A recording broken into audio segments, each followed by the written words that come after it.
But yeah, you should probably be the one who says, hello, we're going to make a something. We're going to make out. That's what it sounded like. That's the intro. We're going to make out. Yes, that's what we're doing. For my malignant release. Okay, so before we get into the actual video, there's a couple of things. One, this is really long. It'll be divided by sections, so if you just care like about the drop or something, you can just go on it. I don't care. Just put it on the background. Well, it's a podcast now. You can meditate to it if you want. I don't know. Do whatever you want. The second thing is that we also had a bunch of recording issues. Like Kai's camera is like 1 frame per million hours, and I'm also out of sync in some places. If you see that, just ignore it, okay? It's all good. Please, thank you. Anyways, on to the thing. Might as well start with like, how did this happen? How did the track actually start? Because you were the one who started the track, like in the first place. Yeah. No, I started it because I was doing a 1-hour challenge with some friends, and I think there was like a word theme. There was a theme for like, oh, this is the word that you need to compose based on. It was something like rushing or something like that.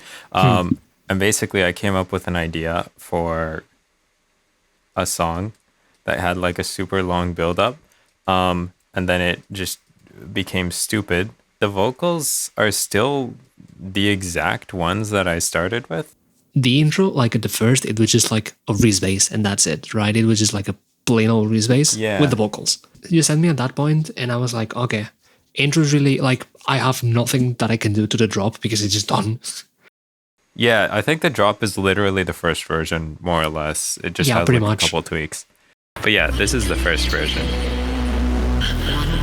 Just had that. And vocals are also like slightly different. Yeah. No, vocals are literally the same take. No, but like there's one that is tuned differently in the beginning. Yeah, that's true. It was an accident though, because Waves tune real time just kind of randomly shifts stuff down an octave sometimes. Because it's a good plugin. It is. It's a really good plugin. Shoutouts Waves, they fucking suck. I totally forgot about that. Yeah, all of this is like pretty much the same. Yeah.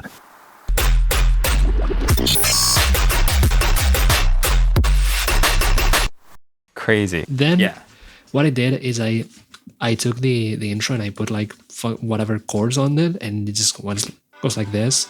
It already like is similar to this.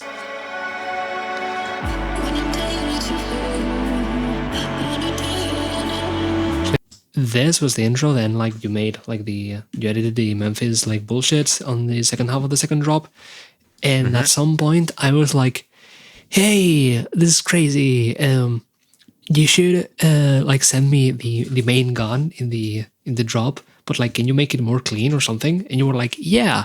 And then 1.5 years passes. Yes.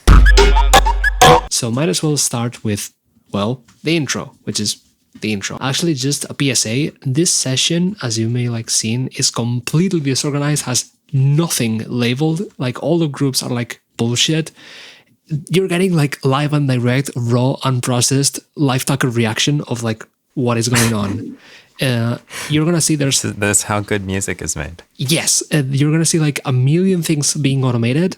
None of them make sense. You're gonna see a million like chains of plugins of like 30 EQs in a row. This is a Frankenstein of like 3 other projects of mine, for example.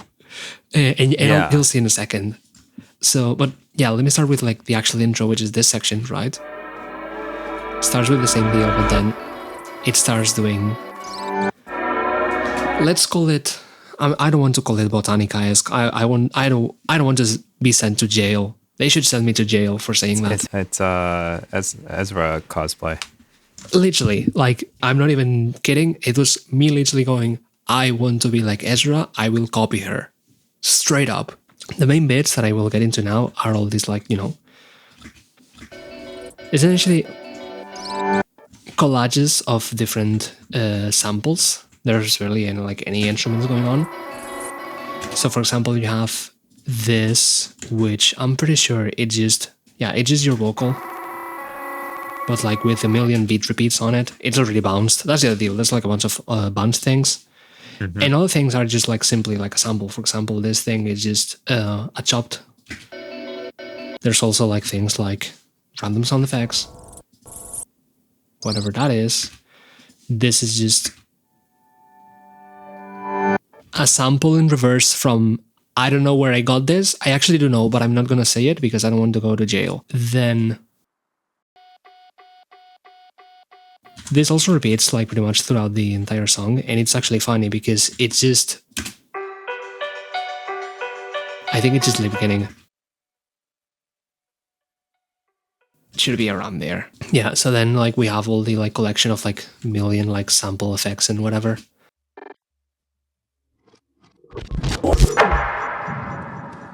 A lot of like Takashita's Miya's like samples and like the old like sick cunt sample pack and like wow, cymatics, why crazy. Peep this is crazy. Crazy. That's an awesome sample. Yes. I've never heard anything like that. Me neither. The actual cool thing is this, actually. Because if you play this,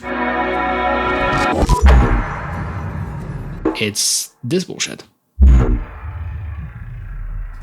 So it's a combination of two patches. So if I take all of this effects bullshit, it's just a basic FM synth.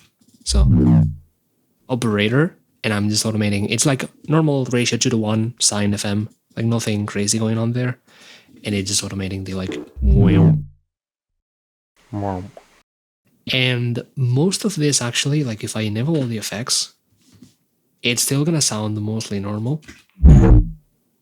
Like it's just the same thing, but like, you know, there's like a lot of compression, sine compression, disperser, convolver, like, but it still sounds like the same thing. I think the most interesting part of this sound is actually this, like it's SP 2016, it's this thing. That like with pitch shifting down. Also this thing, which is a really, really like low growl. Like it's playing like B -1. Also this song is like at B. So yeah. And that just goes on for a little bit more. Again, more Takashita Miya samples.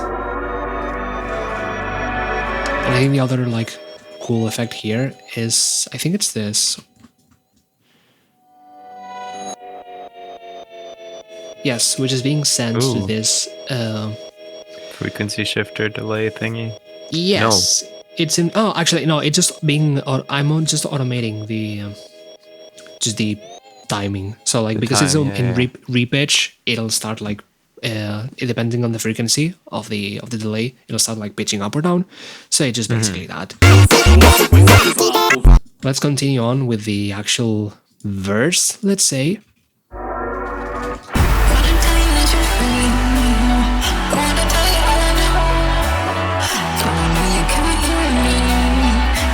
So the main things here are there's drums, which is just a hi-hat, honestly. There's the vocal, there's the chord or pad or whatever you want to call it, and it has a bass, obviously, with it, like a Reese type bass. And there's like a plucky thing. That's basically it. There's nothing else on the verse. So going step by step, the first thing, the drums, which is just a hi-hat, which is actually two parts. It's a shaker with like a really like complex delay and just shitloads of reverb, like pretty much all like completely maxed almost. And then it's this hi-hat, which again, a bunch of reverb, not as much like dry wet. It's a little bit more dry, but still. Shout out Squaston. I think I've ripped this hi-hat from him, and well, I don't think I have, and I've used it in like a million songs. Sorry. Also, thank you. Here we see the first like Frankenstein part of the song, which is that this group called Intro Harmony, which, well, it's the, I guess, harmony of the intro. That's not wrong. So this has the both the pad and the Reese. This is actually direct stream. This is the intro of the direct stream, which was also the main sound on Guiding Light. It's essentially the same patches, but just rearranged and like modified a little bit and yada yada. They obviously play from like the beginning, like they do this like rising thing, and they like reverb, but like I'm cutting the reverb too because it's fun. What I'm gonna do first is I'm gonna disable all of the effects from everything.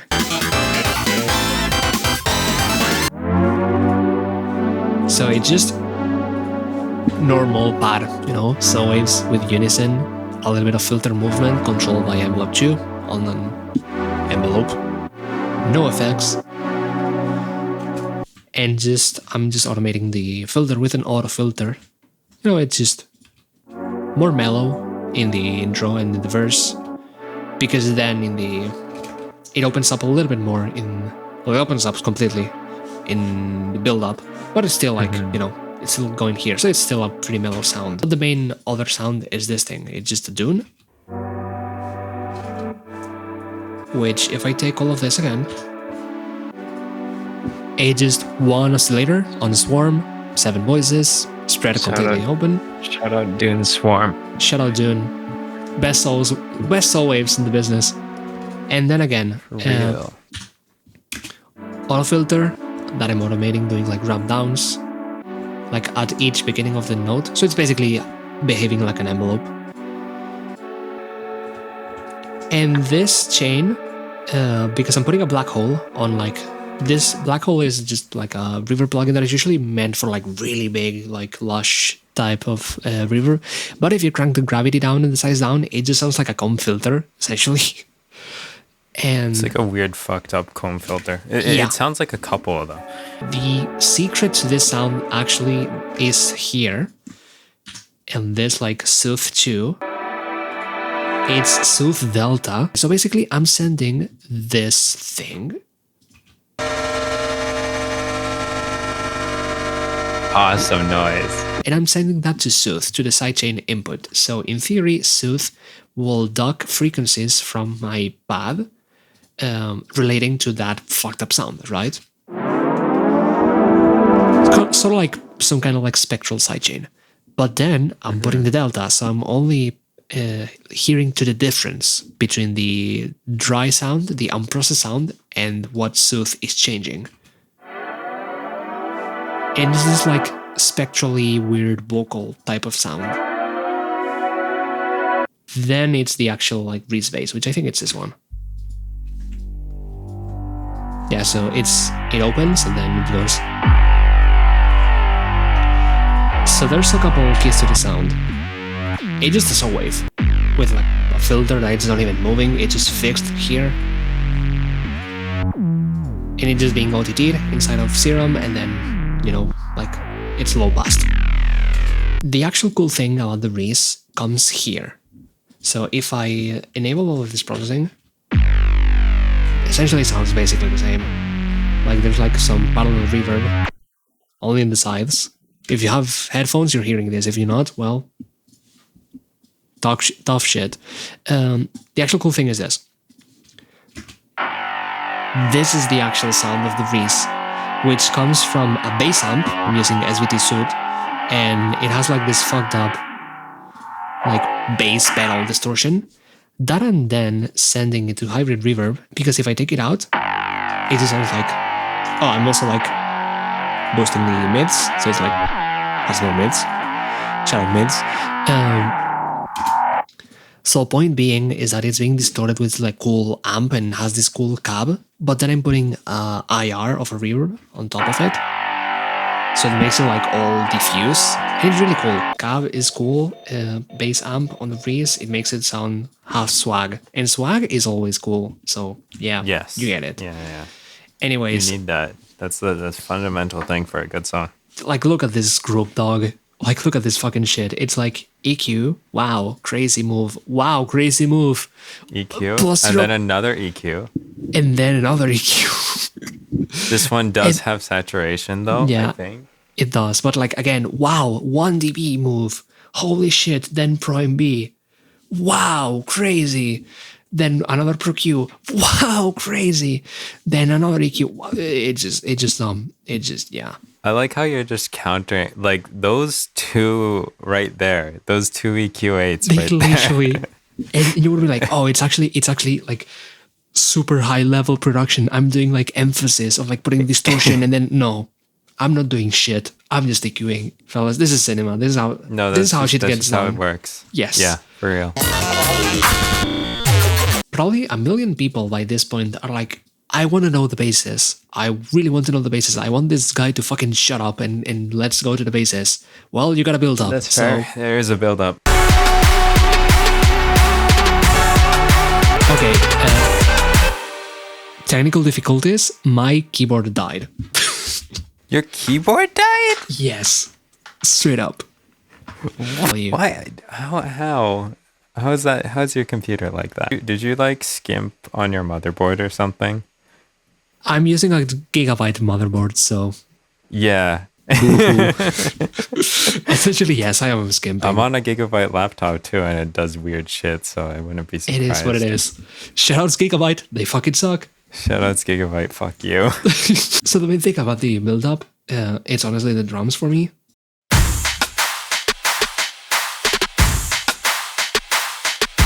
Which, if somebody's thinking, hey, this kind of feels like a jerk beat, it literally is that. It just, it's clap on every quarter note. And then like a snare every eighth. And then I'm putting, some offset like percussions. So like.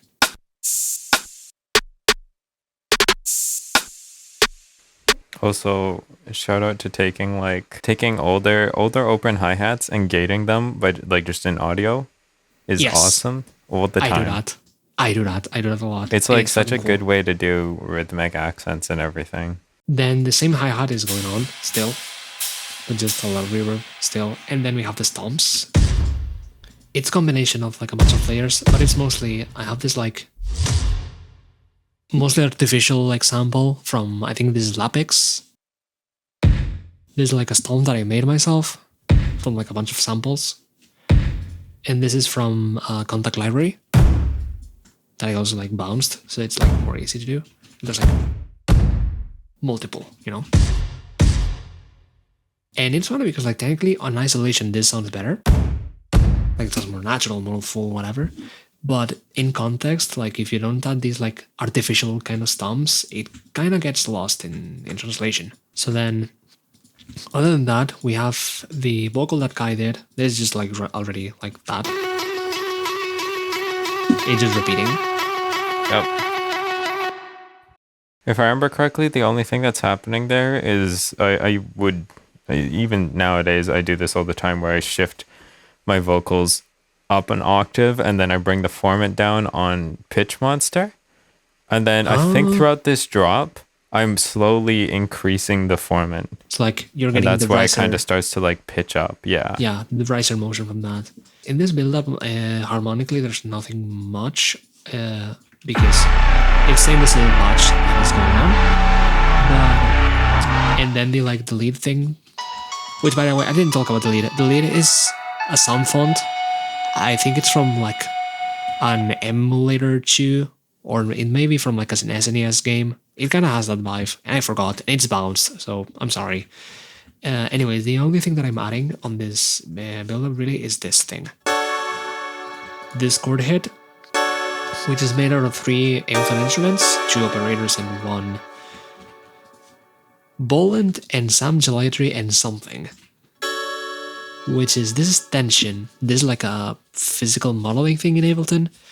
I've only used it once and it was for this patch. That's it. If you want tension in other DAWs, you need to use AAS String Studio. Yes. It's literally the same.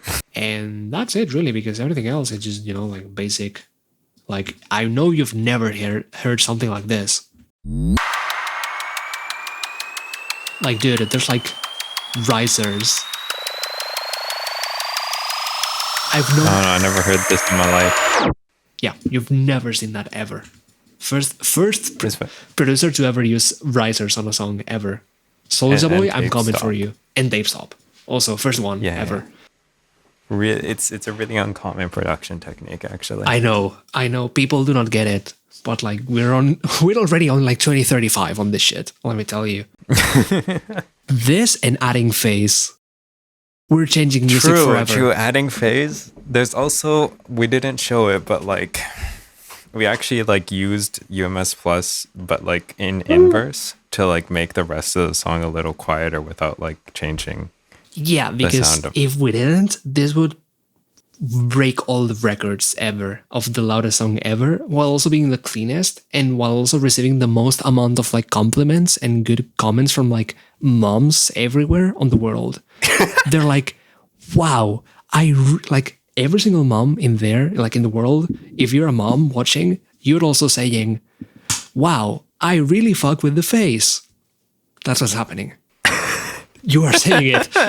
Presumably, allegedly, if you're a mom. If you're not, then you're probably silent or something. I don't know. But yeah, that's what's going on. Basically, there's a vocal here that's going to say like too soon over and over. And there is the gun, which... Yay. Gun's actually like crazy simple compared to a lot of things that I do. Without any effects, let's see how it sounds. It's gonna sound bad without any effects, I think. Wow. So this is the gun. This is the gun without effects. Let's go through these one at a time. Basically, every single gun that I ever do is made up of three components: a sub, a body, and a transient, and then usually more bodies. This one only has a sub, transient, and a body, but that's just because I'm using one of my previously made samples here, which is actually really rare for me. That sample probably has already a lot of bodies, which, I mean, knowing you, like, I don't know how many victims you've taken, but like, I know you have your history. Yeah, no, it's controversial, but true. So on all my subs, basically, I put ambassador. I still never know how to pronounce this. Ambassador, probably. Ambassador, yeah. Anyways, it just, as Carnage once put it, it just makes it very, very way more louder and stronger. If I actually tried to explain what it does, I would be confused. If you don't have it already, you should get it or buy it, or preferably buy it, because Melda Man is kind of cool, I think. Yeah, I mean, probably, I hope I don't regret that. I hope he doesn't turn out like Voxengo Man. Anyways, this is the other sound. So if I remember correctly, this is not at all how this fucking sample sounds. Yeah, so that's this sound. I'm using the textures mode in the Bitwig sampler, which is basically granular. I'm doing a bunch of fades, or a bunch of little grains. And then I have 3 voices happening at once. That's what this voice stacking means. And so that means each time I play, it's going to be a tiny bit different. Oh, and like it has unison. Hear the difference? Yes, exactly. And that's basically because this mode is textures in here, as far as I know, is actually very similar to like a texture stretch mode in Ableton. Yeah. Except you actually have live control over all the parameters. So like, what else is happening here? I'm high passing in here, and I'm also reducing the attack. Then I put a reverb on it. The reverb is just M-Turbo Reverb Studio. This is on like so much shit that I have. It's just a widener, essentially. It does fucked up things to your bass if you have it on bass, but it's not like that here. Gatekeeper is what I'm using to make it sound not like that. It's way shorter. And now it's sounding more like kind of a tone. It's like kind of sounding like it has the same sort of envelope as that sub. And then Claro, which is just an EQ. The main reason I like it is just because of this easy view that it has. It's just a bunch of like very simple. You move the cutoff frequency, and then you change it, and then if you want to add anything more, you can, but you don't need to. Then MIDI gate. So this is something that I have set up in Grid. In Bitwig, all MIDI passes through all plugins by default. So you can see this yellow thing yellow square appearing across everything. So that means this, which is just applying an envelope to the audio, just passes right through.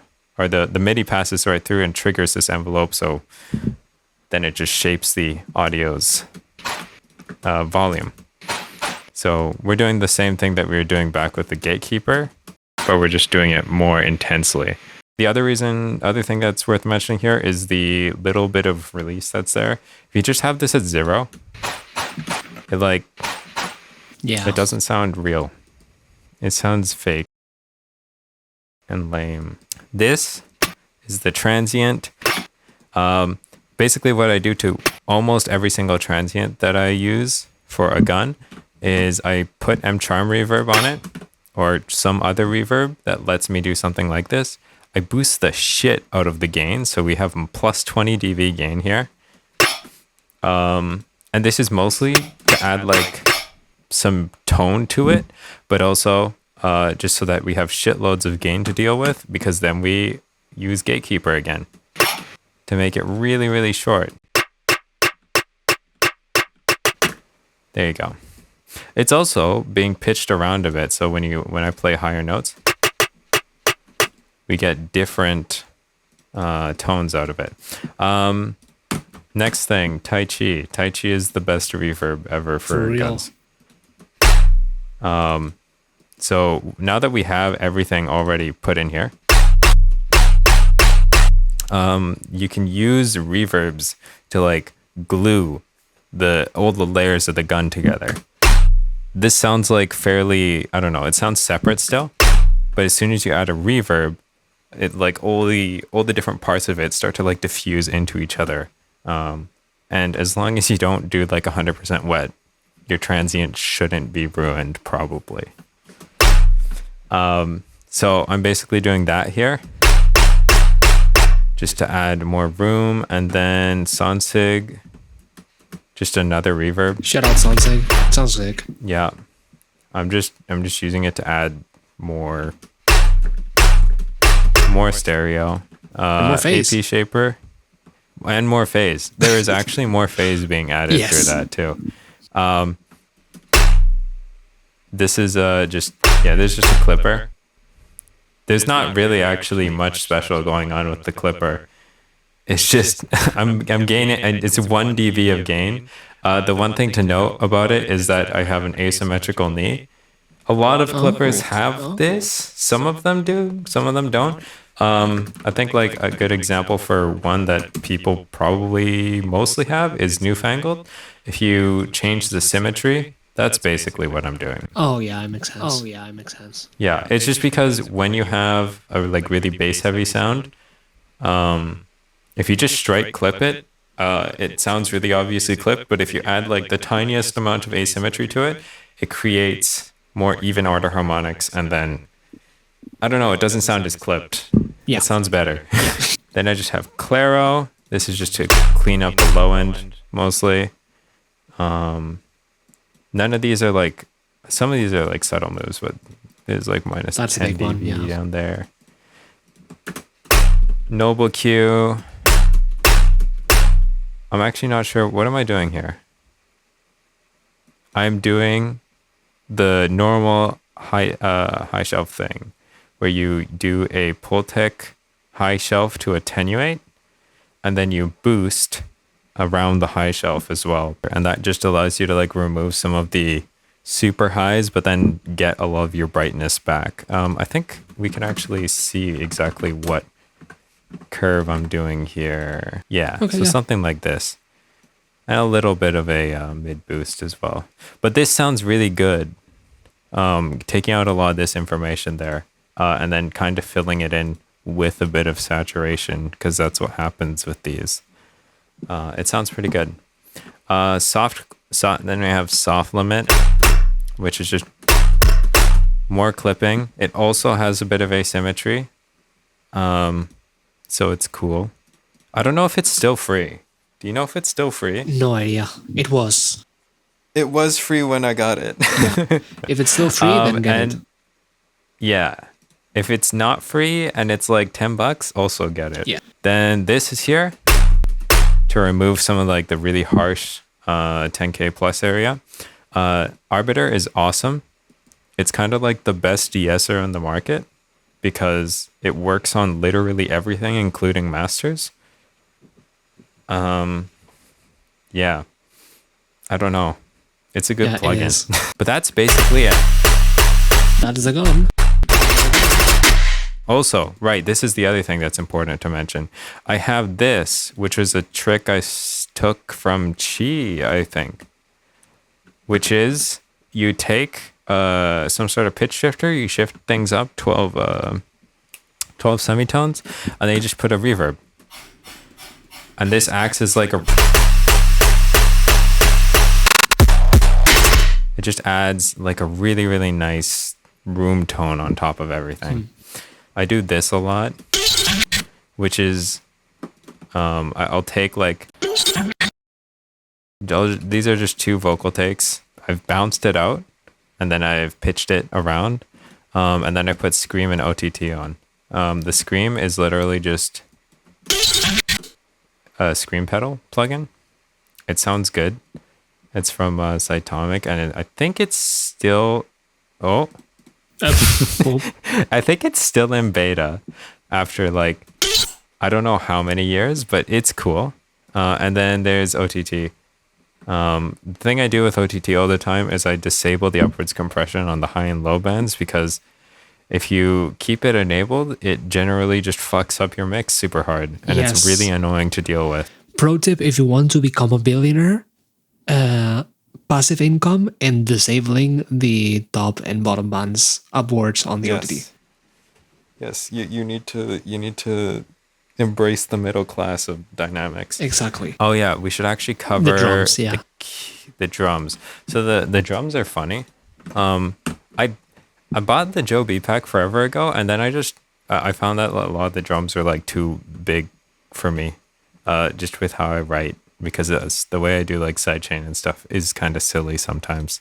It's literally just a Joe B kick, just raw, and then ST4B. You max out literally everything because that's the method. Then I put Fuse VPre 31A. It just adds like a bit more weight to it. And then Lindell SVC. This is just an API 2500 that doesn't sound good. Except it kind of does, because it like just shits out if you put it on the smash mode. Where basically it just overdoes the compression way too hard, and you get like this really loud click, and it works for kicks.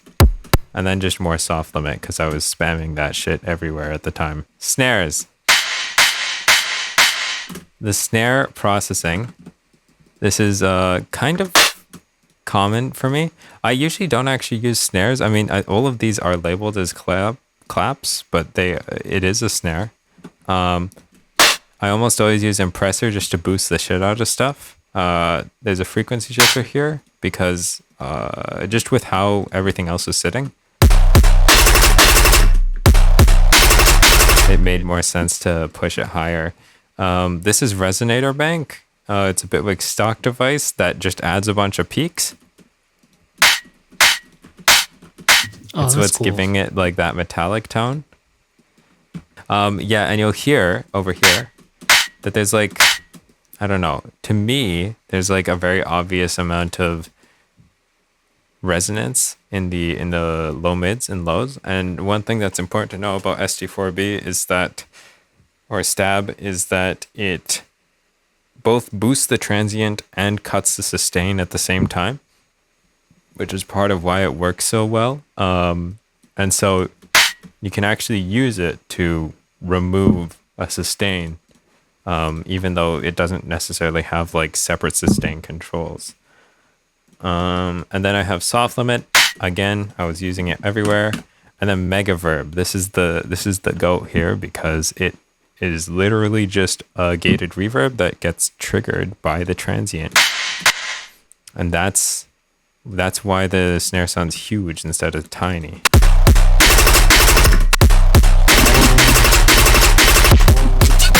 The other thing that's important here. Okay, yeah. So then I just put SD4B on it because good.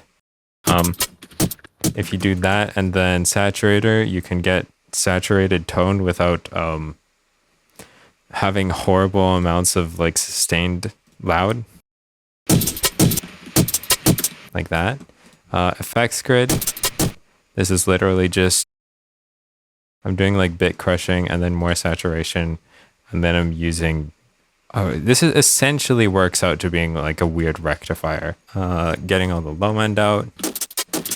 Flywheel is just a tape sim. It sounds really good. I use the hysteresis a lot because again, it adds more like noisy, crunchy high end. More soft limits, and more clipper, then more claro just because this was my main EQ at the time. Hat is, I actually do this to basically all my hats as well. You'll notice this has like a lot more sustain without flywheel. And if you crank the hysteresis a lot, it basically acts as like a 0 sample gate or like a 1 sample gate. And if you look at it, it might literally be shorter. No, it's kind of hard to tell from here, but you can hear that feels like all the room gets removed from it. Okay. What else is going on here? Sound. The sound. Yeah, so for a long time, this was like a really shitty sound. But in between me originally writing this song and Malignant asking for it, I got a lot better at doing this kind of sound. So I was like, maybe I'll redo it. Actually, no, I didn't say that. Mikkel literally told me to. I forced him to be like, please fucking do it. So this is just, it's a saw with some compression, chorus. It's moving really fast. That's what's making it sound like super messy. And then just clip to whole shit. And then I add a chorus so that's even wider. M turbo reverb on chrome plate because I wanted some of like that sort of those high inharmonic resonances. And then I have AP equalizer to get rid of all of this. There's like a lot of mid-range and also a lot of mud that's there. I'm assuming mostly from the chorus because this is messy as shit to do. And then I have a ring mod. So the ring mod in Bitwig, you can actually just put a synthesizer in the oscillator section of the ring mod. And so all this does is it's just a sine wave going out to a master ADSR. And that basically just allows you to have more control over the tone of, I don't know, whatever you want to do for your ring mod. Oh, and the other thing I'm doing is flipping this so that it becomes super, super stereo by literally just, I think if I look at this, it's kind of hard to see here, actually. But you can kind of see that it's like literally opposite on each channel. Okay. Then polygrid for, this is the main shit. Is the main tone. So this is just this is my grid patch that I use basically all the time to do everything. To do any kind of growls and anything like it. A lot of it comes down to like weird FM shit that I get to do in here that you can't really do all this routing nicely in other synths except for Phaseplant. Phaseplant is really good about this kind of stuff actually, but Phaseplant has the problem of being Phaseplant and also being annoying. Yeah. But there's a couple important things that are happening here that are pretty unique to what you can do in Grid. One of the things is that I have a blend knob here.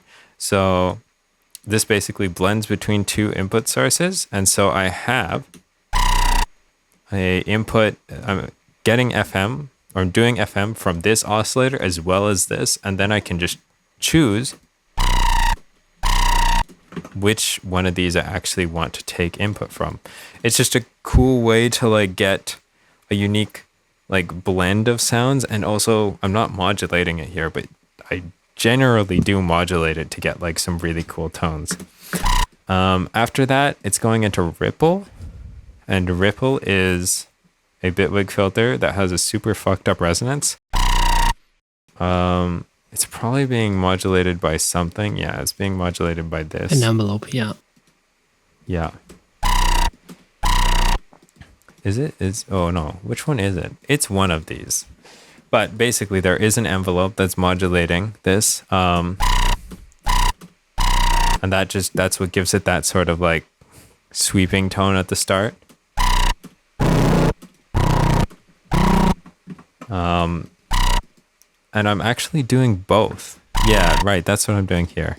Oh, this is going here. Okay. And then this is going. So this is mapped to both of them.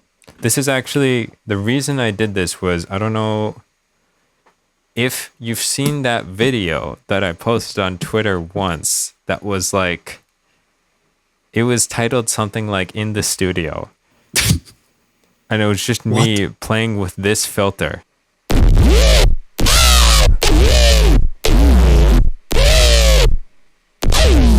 Anyways, it's that filter. Nice.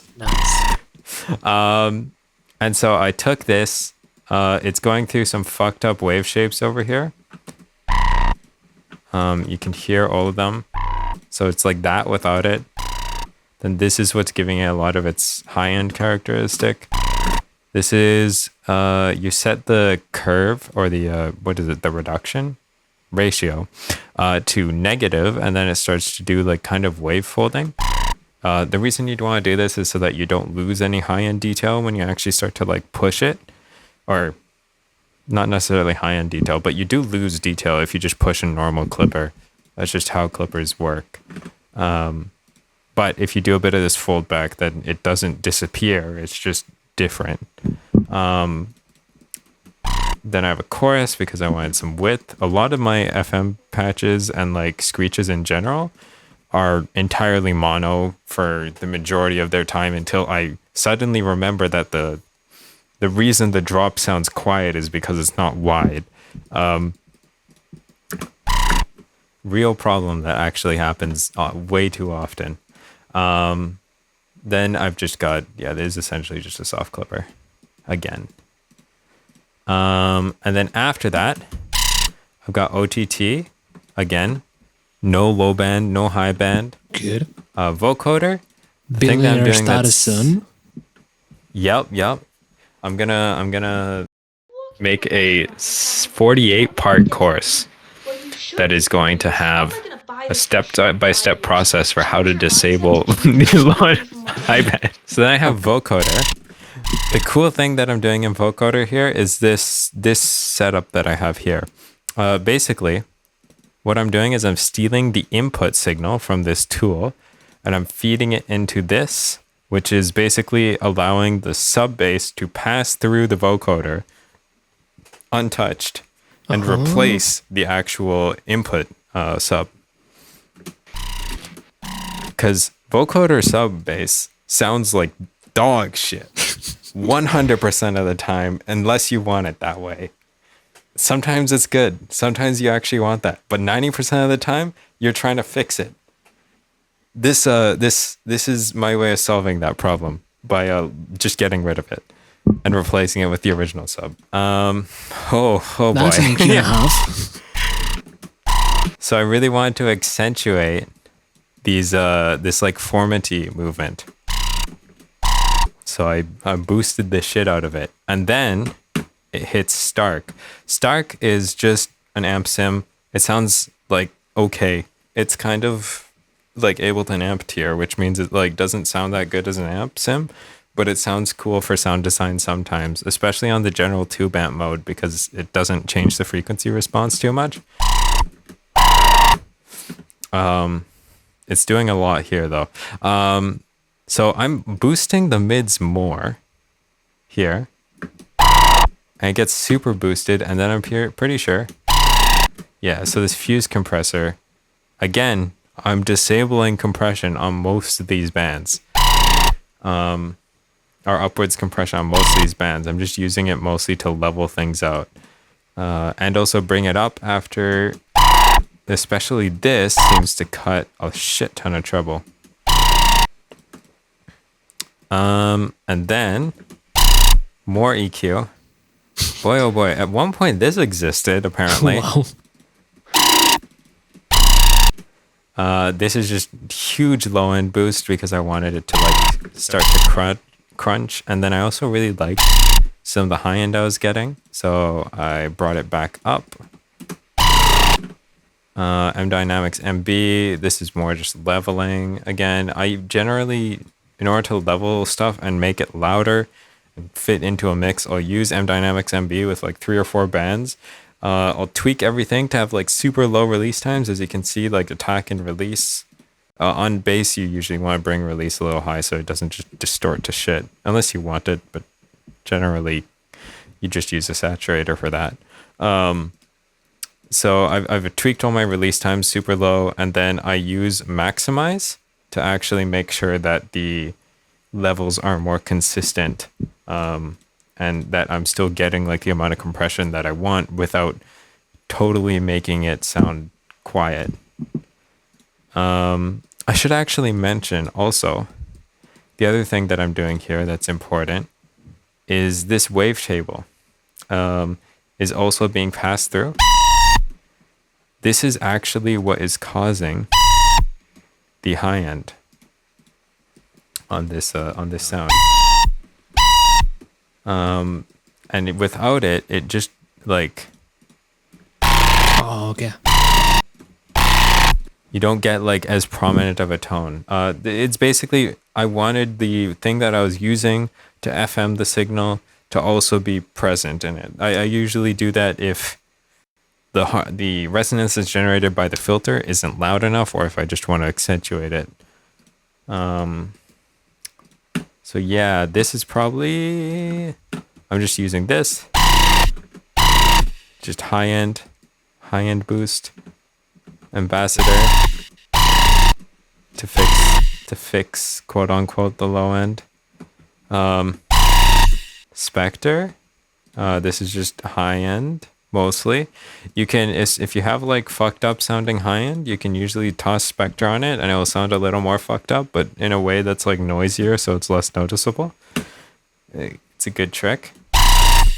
This is just EQ to clean shit up again, and then Gliss EQ probably also to clean shit up. Yep.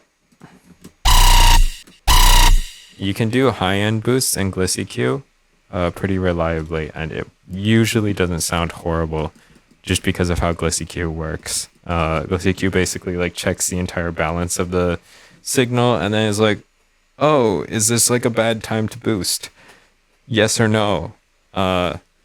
And it will boost less if it's like already a really, really bright signal. Then after that, I have a Fairchild compressor. This is just to make it sound bad. Wow. Just straight up. Well, it does kind of sound bad, but that's kind of the point. It's cool. You're adding the swag on the Fairchild. Exactly. I feel like. Like if I didn't have it,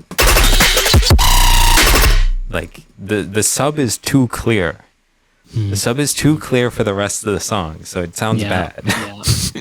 It sounds wrong. It sounds worse this way, but it sounds more right in the context. Exactly. It sounds better. Therefore, it's not good. Exactly. The other thing I'm doing here is obviously you can hear this. Yeah. I'm just pitching shit around, and I am using Bitwig's MPE so that I can actually get a lot of these tones to sit nicely. So then there's this thing.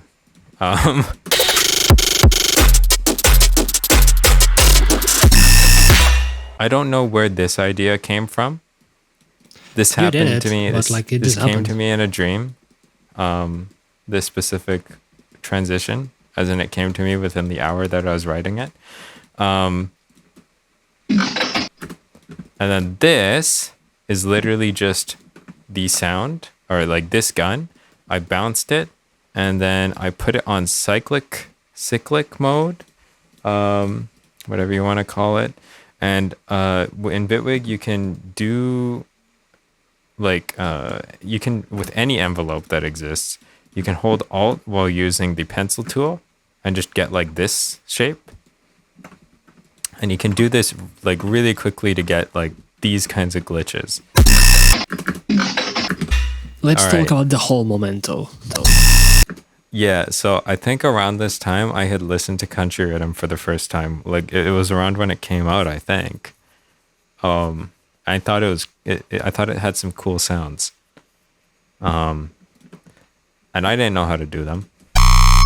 So I basically just did some vital stuff, which just amounted to FM.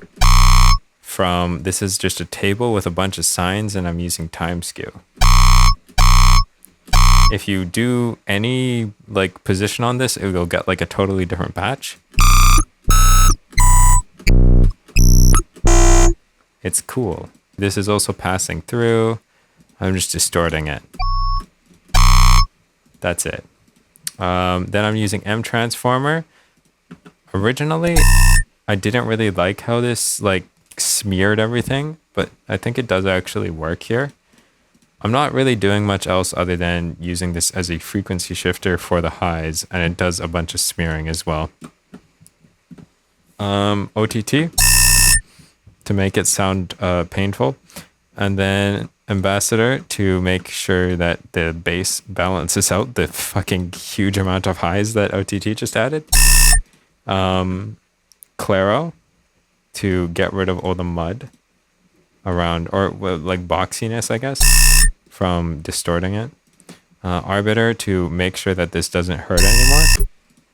And then AP Shaper to just boost the shit out of this. Yep. The one thing that I'm doing here that's kind of important is that I have this peak on AP Shaper. It's a pre-post emphasis peak. If you know what that is, that's cool. But if you don't, basically, I am subtracting gain from the input, running it through the saturator, and then once I have that, I am applying the opposite of whatever that gain was to the output. And so you basically have like, if you just want to distort your highs, a good way to do that is to do like minus 12 dB peak around like your base area, and then saturate, and then do a plus 12 dB peak, and then at the same frequency, and then you'll get like clean-ish bass, but like really distorted highs, and a bunch of things like that. That's basically what I'm trying to do here. In order to get different tones too, I'm literally just changing the frequency morph amount, which is the time skew. Oh, we can talk about perk now. Yes. Yeah, so there's another layer in here in the snare that shows up later. It's called perk. There's this entire set of samples that I have here called perk, and it's filled with cockperk and perk. Why there's It's so just many? So basically, I just made this patch. It randomizes like the smallest amount on every single iteration, and so I let it run for like 30 minutes, and then I used Reaper to split it out, and I didn't check any of them, so some of these actually like suck, but they're all here, and that's what Comperk 206 is. It's one of 432 samples that I exported. Oh my god. It's basically all it has is Sobar. Don't buy this plugin, I think, in my opinion. I like it. It's a good plugin, but you shouldn't buy it for Political because the reasons. guy. Yeah. And then just EQ to make it have a lot more mid-range, so that it actually stands out with the other things here that have a shit ton of mid-range. But yeah, so it's basically just a bunch of these same really sounds. The only addition is the Memphis vocals and the cowbell, right? Yes, the cowbell is just there's a Bitwig stock thing that allows you to generate a cowbell. It's pretty good at it too. So I just have that OTT clipper again OTT, no highs, no lows, EQ plus, massive high-end boost, M stereo generator. This is essentially just a really short room reverb. If you have one of those, you can use that instead. Once again, Sobor, because it's there. And then Memphis vocals have... So Memphis vocal, using bit 8 with jitter and gate. These are like the important things here. This is, I don't know, minus 40 dB on a bit crusher is kind of like, you can hear it, but it's not the most important part here. This is the jitter here is the important part, because it's what gives it that kind of noisy quality. If I remove the jitter, it just sounds like a normal bit crusher. You get like that super high ringy tone to it. Then this is just parallel like stereo stuff that I'm doing with a higher pitch, making it way louder. Color copy to make it I was trying to go for like that kind of like, you know, that comb filtered robot-y tone that a lot of people use. It was that. And then just cutting the low end. One addendum to the drop that is not in this session that I added in post is on here. Yes. It's just one layer that I added of a resonant gun. I think it's in... There we go. So yeah, it just falling. This. And it was just the same gun. I was like, I should probably add something. So I added this. And that's basically all that all that I did in that drop. Like pretty much the only thing that I did in the entirety of drop 1 was just add this one layer. Because if the drop is already...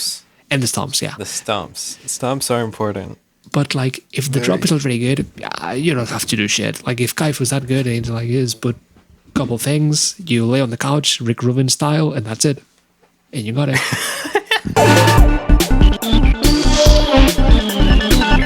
So now we finished with the drop, and yes, as Kai said, I just have this really simple track of like, you know, automated reverb and filter, so I let it rip. And for this whole rips section, honestly, it's mostly basically all the same elements. So here in this like transition stage, it just... And then the same kind of deal. So like the Takashi no Miya sample and this like, I don't know what the trigger thing is. I don't know where is it from either, but like it sounds like birds chirping. So that's nice. That's something. There's also a layer that I missed talking about in the first one actually, which I'll mention because it's a cool layer that I recreated myself, which is this thing. I think, yeah.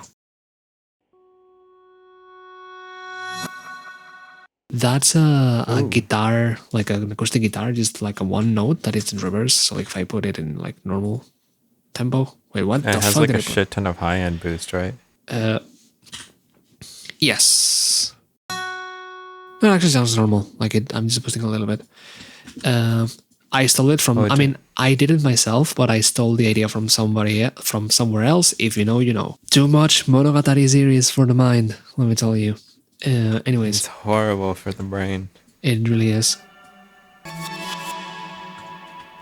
Again, so it's just like the resampled intro, right? Yes. Yeah. Like pitched around and stuff. We have the same patch. so nothing interesting there. So then when we go to the bridge, I'm just taking the vocals from the intro. Like they haven't been changed, it's not a different take. The other thing that I'm doing is There's like... a lot of new effects. Yes. Which I have no idea where they are. But the main thing is like, for Or they example... turn on sometimes. Yeah, I'm automating like, like a basic like high pass, low pass, like radio type of effect with like redux to fuck up with the high end and overdrive to distorted, really mono, normal stuff to like add a little bit of like, like different dimension, I guess. And when it comes to the... There's two main things added. One is the 808s, which I like for this kind of style. I just put all the samples and I chop them up.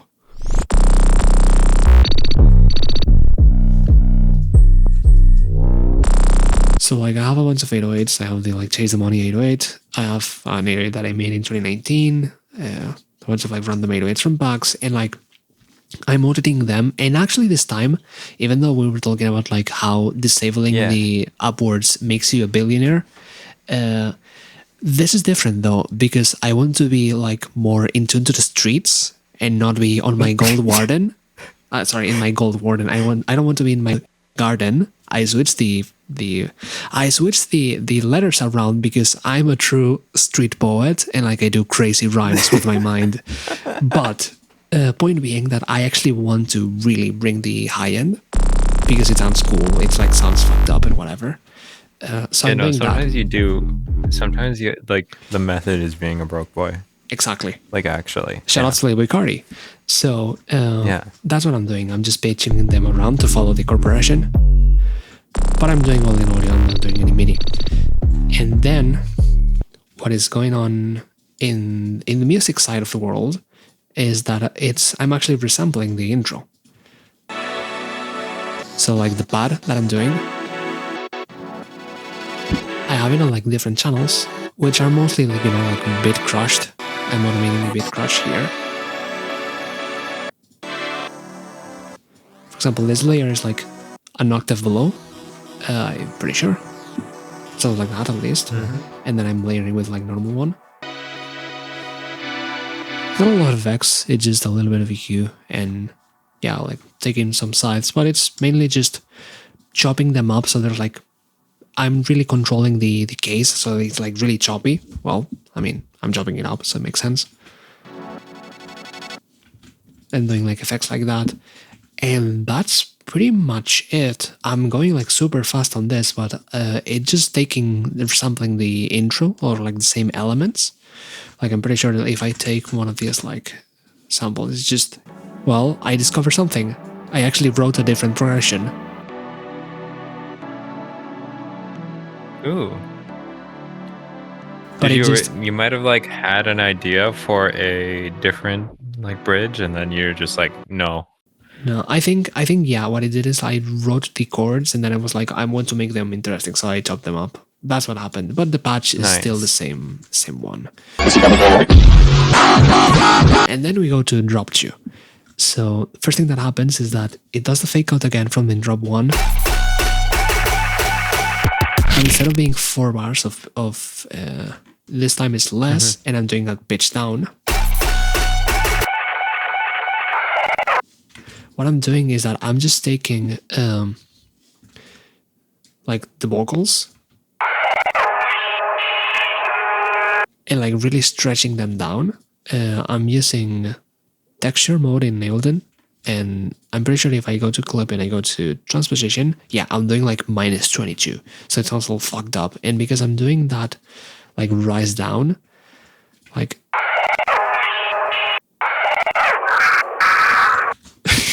with all the effects and all of the distortion and like the like radio effect that I added later, it sounds like really fucked up, like really like grungy and vocally. And that is being layered with this thing, which is, I think in the final version it sounds different. I don't know why it sounds like that, but it's basically a pretty low note, C-1, and just completely fucked up.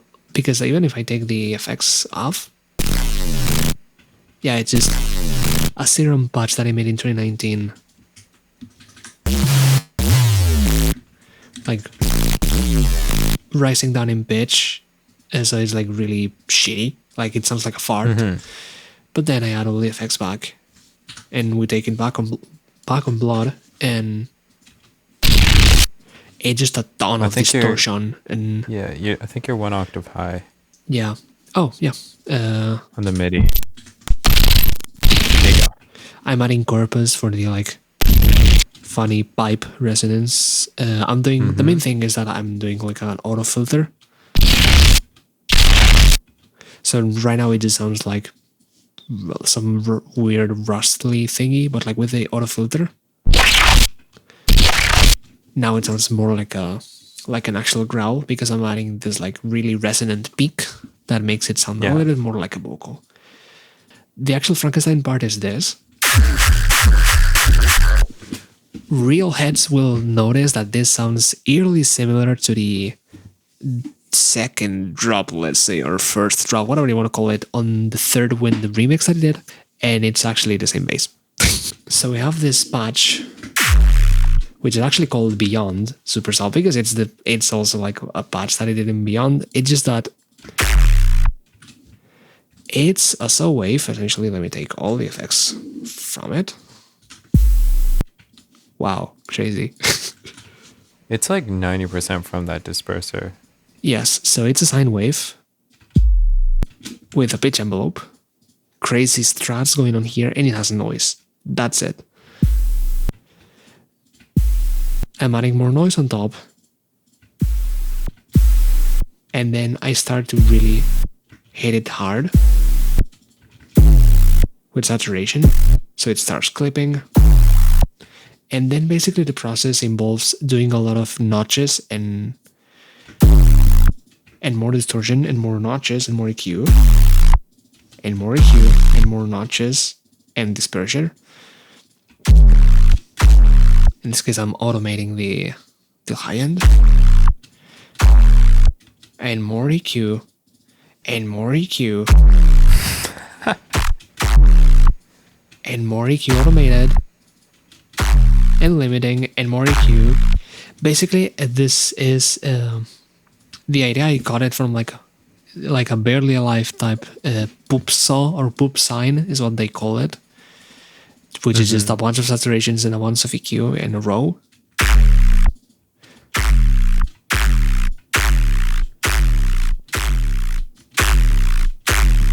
But the main thing is that I'm doing all the saturation after the serum. I'm not doing it here, and the reason why is that if you put disperser previous to the saturation,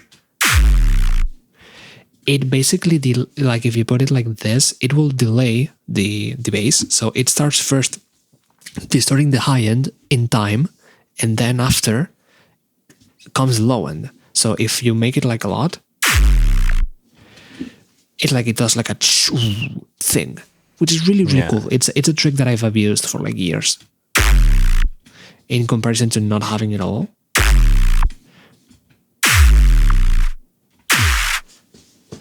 It's a really like basic part of like my sound design. So I bounce that and I make it really wide. I'm using AS Width by Sebroy. This is a Max for Life device that is free and it's really cool. It just basically allows you to make shit really wide. So before and after, you can see how it's going completely haywire on sub. I'm making the sub super wide because it's fun to do. And the other interesting thing is that I'm adding this like resonance on top here. I'm using this called Fire. I'm pretty sure what is happening here. This is an Arturia plugin. So it's just a really crazy bandpass resonance. It makes sense. So like it's at like 2K. And you have OTT in there too. The multi-band OTT thingy. Yes, exactly. And it just let me put it back again. Like I'm fucking with the resonance. Like doing like a pitch down and things. Stuff like that. And Hell yeah. I'm putting also reverb and delay, but it's being automated now that I think about it. Oh, this is just for the to really do a washy long reverb tail in the end. I think it's only for that. But that's the gist of the sound, because all of the rest of it is for example, I'm doing the same maximize thing as Kai does with M Dynamics MB, same type of de-essing that Kai does with GR Arbiter. But those two save your mixes so hard. It's insane. Do. Parallel reverb, small ambience on Ableton. Shout out to small ambience. Basic things like that. So that's one element that I'm layering with the main gun. It's just that I'm taking the low end. I'm just removing it with a high pass. And it's coming back. And I'm also adding, hold on. Yeah, this patches Kai will have to explain them because he did them. Yeah. But this one, for example, I added another gun, which is this one. Which, same concept as before, using the, a joink sample. In this case, I'm just chopping it up and adding M transformer and frequency shifting to both frequency shifted up. And this ga. This is just a gun sample that I actually made in the style of Kai. I was trying to do guns in his style, and it just came to that, and I just have that one. And that's it. And they're just layered, and I'm doing again the third child to fuck it up. Yeah. And the MB to make it loud. And hell yeah. An inflator, because I love inflator. Yeah, there's basically nothing else that I can explain about this drop, because the only other element are that I made, this gun and the stupid bass that is called here, and then these other patches. Cool, thank you. Yeah. Yeah, you'll have to go to a couple others. Yeah, so the couple others that exist here, I don't know. This is more stuff that I did with this. I think this is an adapted. Yeah, it is an adapted version of this patch. I took that and made it so, well, this patch over here was designed to play fairly high notes, and I was like, okay, I actually want to play the B-1. So this is a Excision Tyrannosaurus bass. No, it's just this. This is basically the most basic ass FM bass that you can do. Because it's literally just this is a triangle modulating a sine-ish thing. And then I've got a bit of extra. This is adding noise, basically, because this is a unison oscillator. After that, there is just, I've got this is essentially a bandpass that has some high resonance. And then this fizz filter, which is also another stock Bitwig filter. It's got a bunch of weird shit going on. If you read the help entry, it doesn't tell you shit. Wow. It just says, nested filter circuit that can sparkle, shimmer like a phaser, or bump. So I guess right here it's sparkling, I guess. It really is. And then I guess the one interesting thing I'm doing with the distortion is this little shape here. You can, there's a separate threshold for just affecting the quiet part of the signal. You can use this to add grit to a signal without really affecting any of your peak levels or anything. It's a nice way to add just high end and stuff. That's essentially what I'm actually doing with, I mentioned this before with the hi-hat, with hysteresis. That's essentially what hysteresis ends up looking like, or tape hysteresis ends up looking like, if you try and analyze it. It basically works. It basically looks a little like that. It's not actually how it works, but that's how it looks. And then we have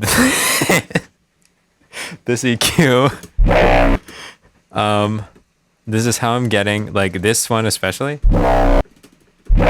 is how I'm getting a lot of like that main sort of like loud metallic growl kind of tone. And then obviously we got Stark again. Gets loud as shit. But basically what I'm doing here is just same general tube amp thing, a bunch of boosting, and then I'm boosting a bunch of high end because by default, very little high end in that signal. Here I'm doing the opposite of what I normally do. So no boosting of the mid range, but boosting everything else. Just because I wanted the signal to be brighter and fuller at the same time. Ambassador to make it sound worse in this case, but it's because the bass sounds super muddy. Something worth noting here is that I didn't turn off the dry bass. If you don't do this, it just acts as like a fucking stupid bass boost. And this is how I actually used it a lot of the time for a long time. It also creates like a Pultec style like low peak that removes some of your low mids. I'm making shapes with my hand. It's gonna be in the video, maybe. I don't know. Right. Hopefully. But anyways, you get like that peak, and then you get like a low shelf that exists on top of it. And if you look at the frequency response of a Pultec, it basically looks the same. This has a lot of stuff. I forgot about this. Okay, so in the low end, I'm just compressing the shit out of it. So that's what you're seeing here. Yeah. Actually, I'm not doing shit. I think it's just getting limited. Yeah, this is just a limiter. Okay. So just a limiter. And then the highs. I've got bit speak. This is using this to solo the noise. Then I'm doing loud split. This is just to like accentuate, I don't know, like those metallic tones basically. If you use it in relative loudness mode and reduce all your timings and everything, it sounds kind of MP3 at certain points and also kind of just cleaner at some points too. If you're using it as like a noise gate or a noise filter kind of thing, that's kind of the mode that you want to use. And that's what I'm using it as here. And color copy is just a delay. I use this all the time just to get delays. The one thing that I do that's worth noting here is I offset one of the channels by a little bit. And nice to get like a nice stereo. Yeah, exactly. The cutoff that I chose here doesn't necessarily matter because I literally just left it default. If I insert an FX2, I'm pretty sure, yeah, it's 647. Okay. AP Shaper again. De-edger. I'm not actually entirely sure what de-edger does. It is a dynamic EQ. I know that much. I've never seen this plugin. So it's by Tokyo Dawn. You just select an area with this knob. You select a Q and then you select a depth. And then if you read what it does, it makes the sound less edgy, which it does. But it's kind of hard to explain what it's doing. Like you can kind of hear what it's doing, right? It's like, it's really subtle, but it was enough that it was bothering me. And then I have this MIDI gate again. And this allows us to just have a clean cut after the MIDI note releases. This is just the gun reversed and stretched and pitched up.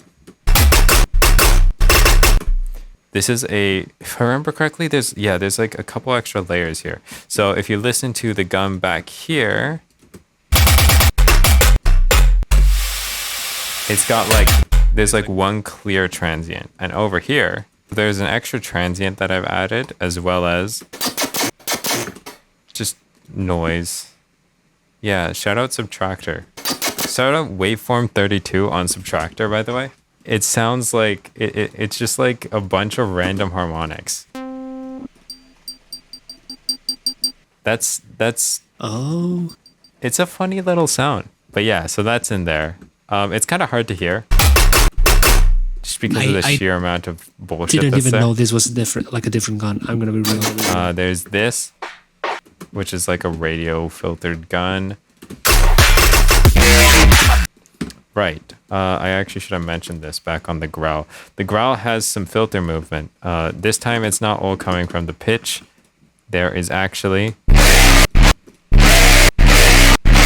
I'm just moving these cutoffs around.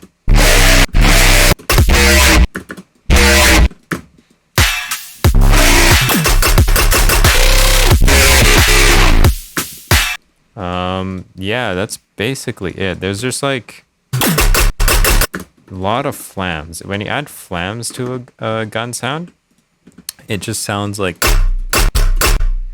I don't know. Real guns have a bit of a flam to them too, sometimes. Because you have like the trigger noise and then you have the gunshot. Oh, I didn't think of that. Generally games and stuff will do that. Where they'll actually have like a distinctive like trigger noise that plays like, I don't know, 10 milliseconds before the actual gunshot fires. So that was my attempt to do something like that. And then we go back to the we finally go to the outro, which is the same style as the intro. And again, the only things is that like we're introducing the stem of the next song, which is this thing. That's the intro for The main Metal Box. synth line from, yeah, that thing. We keep that going on all the time. And then basically it's just, yeah, like a collection of like different random sounds and orchestral elements and whatever. So like...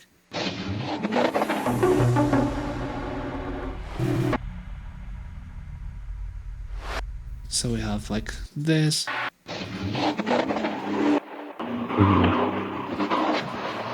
I know this is recording because, you know, it's from Rolling Sampler. I have no clue what is this, literally.